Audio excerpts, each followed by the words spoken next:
لله رب العالمين والصلاة والسلام على سيدنا محمد وعلى آله وعلى صحبه أجمعين. Je remercie le staff de la mosquée de Meaux et les fidèles de la mosquée pour l'invitation du frère Karim Hanifi et du centre de recherche en religion comparée pour une conférence qui sera aujourd'hui. Je vois que vous êtes nombreux, déjà ça fait plaisir. Donc je vous présente rapidement le frère et le centre de recherche. Donc le frère est connu maintenant de plus en plus depuis pas mal de temps pour son travail de da'wah, de prédication. Et il a un historique qui est assez connu maintenant. Il est sur le terrain d'interreligieux depuis pas mal d'années et le terrain de la da'wah. Il a été formé à l'école du Cheikh Abdelmajid Kassobia, qui est, on peut le dire, un des plus grands héritiers au niveau international du défunt Cheikh Ahmed Didat rahimahullah. Donc il a fondé, après plusieurs années d'expérience, très récemment, le CRRC, qui est donc le Centre de recherche en religion comparée, qui travaille sur trois axes. Donc, le premier axe, c'est l'axe de la prédication, de la da'wah, donc la présentation de l'islam aux non-musulmans et aux gens qui sont désinformés, mal informés ou pas du tout informés sur l'islam. Le deuxième axe, c'est l'axe de la recherche en sciences islamiques et en sciences religieuses, donc recherche générale, historique, sciences du hadith, sciences du Coran, à tous les niveaux. Le troisième axe, qui est l'axe de la défense de l'islam, et c'est un des axes les plus importants du CRC, donc défense de l'islam, du prophète et des sources musulmanes du Coran al-Karim, face aux attaques des différentes personnes et des adversaires de l'islam. Donc il a fait plusieurs débats en 2016 et en 2017 avec des gens qui sont assez connus au niveau national et international, comme David Wood, comme la Guy Pagès, Audon Lafontaine, etc.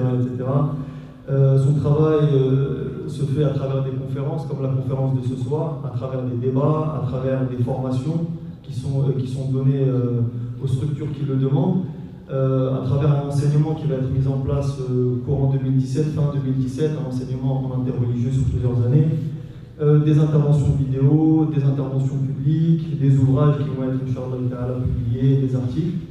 Donc, comme je vous l'ai dit, l'un des axes principaux du CRC, c'est donc le domaine de la recherche.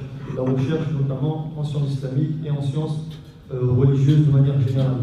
Et donc le thème de la conférence de ce soir, précisément, le titre du thème c'est Muhammad alayhi salatu wa sallam dans la Bible, entre vérité et mensonge. Donc le frère, Inch'Allah, va essayer ici ce soir de vous informer sur certaines choses dont vous êtes déjà informés et de corriger certaines erreurs qui sont malheureusement propagées sur Internet, etc. Donc voilà, je ne suis pas plus long, je vous laisse la parole tout de suite et je vous souhaite une bonne conférence.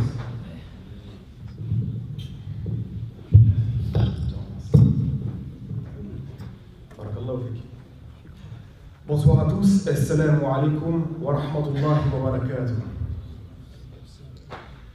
Vous savez, les savants de cette communauté sont l'eau des ablutions. Nous ne sommes que le tayammum. À partir du moment où il y a de l'eau pour les ablutions, on n'a pas besoin du tayammum. Mais dans le domaine dans lequel je suis, on peut le dire, il n'y a pas de véritable savant. Il y a beaucoup de prédicateurs, mais ça s'arrête là. Et c'est pour ça qu'on va avoir besoin du tayammum aujourd'hui pour pouvoir discuter de ce sujet qui est très très important. À vos yeux, peut-être que c'est une évidence. Et naam, c'est la réalité. Oui, le prophète Mohammed est un véritable prophète. Mais à contrario, pour les autres aussi, c'est une évidence. Oui, le prophète Mohammed n'est pas un véritable prophète. Nous avons plus de 2 milliards de personnes, toutes tendances confondues, juives et chrétiennes d'un côté. En face, nous avons une communauté musulmane qui soutient le contraire et qui a près de 2 milliards d'individus, toutes tendances confondues. Donc le poids de ces deux-là ne va pas avancer à grand-chose sur la question, puisque les deux seront toujours en divergence jusqu'à la fin des temps. Par contre, le choc des versets et le poids des mots, la parole d'Allah, va pouvoir essayer de trancher sur la question. Et c'est la seule balance que nous allons utiliser, Inch'Allah. Donc, ce thème-là, il est très très important. Pour les non-musulmans, c'est une vérification de l'information coranique qui nous est donnée dans la sourate 7 au verset 157, où Allah nous dit que ceux qui suivent le message, le prophète des nations, ou le prophète illettré selon la divergence qui existe dans la traduction, qu'ils trouvent mentionné chez eux dans la Torah et l'Évangile. Donc on a une information capitale qui est dans ce verset-là. Allah nous dit qu'il y a un indice, une trace dans les écritures passées de la mention prophétique. Et pour le non-musulman, eh bien, il doit faire la vérification de l'information coranique dans ses sources. Pour le musulman, le fait de faire cela, c'est juste une validation de l'information du Coran.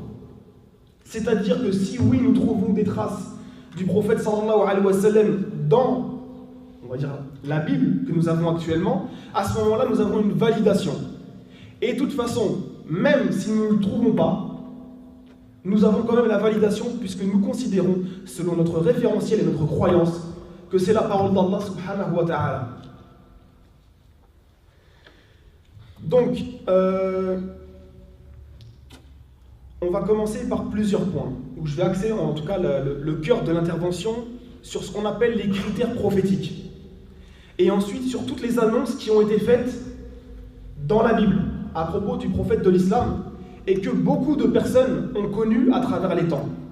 Autrement dit, ça fait très très longtemps que voilà, il y a des grands prédicateurs qui ont annoncé des choses en vidéo, sur internet, dans des livres, à propos des mentions prophétiques. Nous, ce qu'on va essayer de faire aujourd'hui, ça va être de valider ou d'invalider ces choses-là, à la lumière des données que nous avons devant nous.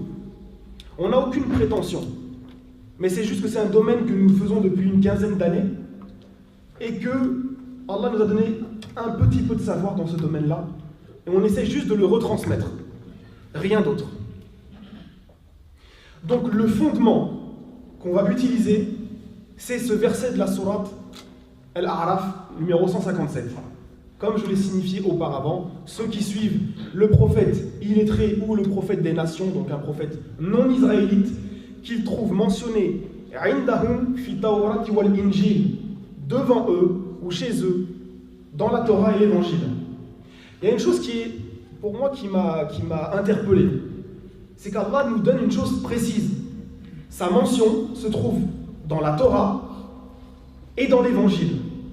Si Allah qui nous a dit qu'il y avait eu d'autres messages qui ont été donnés dans le Coran, que le prophète sallallahu alayhi wa sallam, aurait été mentionné dedans, il l'aurait signalé dans ce verset-là.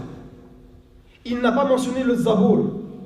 Pourtant, nous sommes les premiers, en tout cas pour les gens qui font de l'interreligieux et pour ceux qui font de la da'wah, à utiliser ce qu'on appelle communément dans la Bible les psaumes, qui est censé refléter le Zabour. Alors qu'Allah n'en parle pas. Torah, Évangile. C'est tout.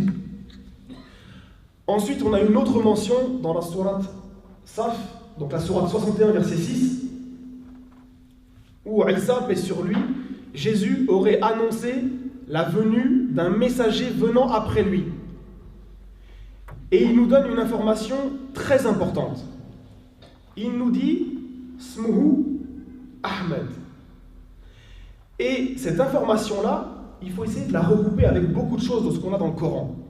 Il y a 3 personnes qui ont eu Smuhu quelque chose dans le Coran. On a Yahya, paix sur lui. On a Isa, Smuhu el-Masih, qui a eu cette mention-là aussi. Et on a le prophète de l'islam. Que la paix et la bénédiction de Dieu soient sur eux tous. Ce qui est intéressant, c'est que ces 3 personnes qui ont eu ce qualificatif et cette mention s'auto-annoncent les uns des autres. Autrement dit, Yahya a fait l'annonce de Isa, paix sur eux. Et Isa, dans le Coran, a fait l'annonce de Mohammed, sallallahu alayhi wa sallam. Et donc c'est très très important. Mais par contre, là où il va y avoir une petite divergence sur la question, ce verset de la sourate As-Saf, est-ce qu'il signifie ce qu'on appelle un ism alam, un nom propre, ou alors est-ce que c'est un ism tafdil, un superlatif? Et là ça change complètement l'exégèse du verset. Est-ce qu'on va chercher, si c'est dans les écritures anciennes, un nom propre, donc le nom du prophète de l'islam, ou alors est-ce que c'est juste une information qui nous est donnée, un khabar, à propos du messager en question qui va venir et qui sera le plus loué, celui qui loue le plus, etc. Ça change complètement l'exégèse du verset. Et donc ce qu'on va faire, c'est qu'on va essayer de déconnecter ce verset-là de la mention de la sourate 7, verset 157 que j'ai mentionné précédemment. D'ailleurs, beaucoup de Mufassirun ont vu cette chose-là. Et ils ne les ont pas connectés entre eux. Pourquoi ? Parce que lorsqu'Allah subhanahu wa ta'ala veut nous dire qu'une information se trouve dans un message antérieur, il le signale. Il va dire, ça se trouve dans la Torah, ou ça se trouve dans l'évangile. Or, la parole qui est dite par Isa, paix sur lui, dans la sourate As-Saf, ne mentionne nullement l'évangile. En fait, il s'agit d'une parole qui a été émise durant sa prédication aux enfants d'Israël. Ça ne fait pas partie de l'évangile. Et ce qui est important, parce que moi j'aime bien toujours aller dans le détail, c'est que souvent les musulmans reprennent ce verset-là et essayent de le faire coller à un texte de la Bible que beaucoup connaissent, qui est ce qu'on appelle le paraclet. Autrement dit, dans l'évangile de Jean, on a une annonce de quelqu'un d'un Esprit Saint, voilà, qui devrait venir après Jésus, paix sur lui. Le problème, c'est qu'on essaie de faire coller des éléments qui ne collent pas entre eux. Pourquoi ?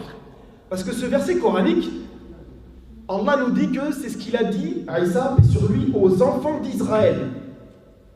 Alors que le verset qui se retrouve dans l'évangile de Jean, chapitre 14 à 16, c'est une parole que Isa, paix sur lui, a dit aux Hawariyun, les apôtres. Et lorsqu'Allah subhanahu wa ta'ala veut mentionner les apôtres, il le fait. D'ailleurs, dans la même sourate, la sourate As-Saf, à la fin, au verset 14, Allah s'adresse justement aux apôtres. Donc le verset de la sourate 61 au verset 6 n'a rien à voir avec l'évangile. C'est juste une parole que Isa, paix sur lui, a donnée lorsqu'il faisait sa da'wa aux enfants d'Israël. Et cette parole-là ne fait pas partie de l'évangile, tout comme d'autres paroles coraniques ne font pas partie de l'évangile. Lorsque Isa, paix sur lui, est né, on a une parole qui nous est rapportée, comme quoi il dit qu'il est le serviteur de Dieu, lorsqu'il est enfant, bébé. Mais ceci ne se trouve pas dans l'évangile. Eh bien, c'est une parole qui nous est rapportée du Coran, à propos, sur Isa, paix sur lui. Donc, c'est pour bien mettre les bases et comprendre qu'Allah subhanahu wa ta'ala ne nous interpelle que sur la Torah et l'évangile dans la sourate Al-A'raf.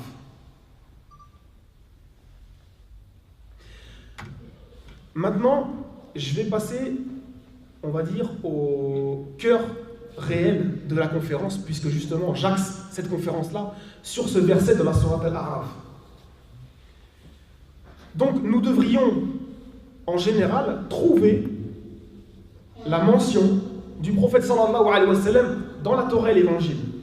Par contre, on a ce qu'on appelle un paradoxe. C'est-à-dire que l'exégèse musulmane nous a toujours enseigné que les Ahlul Kitab ont falsifié leurs écritures. Et donc, ils ont enlevé la mention du prophète sallallahu alayhi wa sallam. Mais il y a quelque chose que moi je n'arrive pas à comprendre. Tous les prédicateurs de l'interreligieux trouvent le prophète de l'islam presque une centaine de fois dans les écritures judéo-chrétiennes. Allah vous dit que sa mention est trouvable chez eux, dans la Torah et l'Évangile, donc ce qu'ils ont avec eux. Mais notre exégèse a toujours défini qu'on ne trouvait pas le prophète de l'islam, puisqu'ils ont falsifié leurs écritures. Donc on a ce qu'on appelle un paradoxe. Et ça, c'est un vrai problème.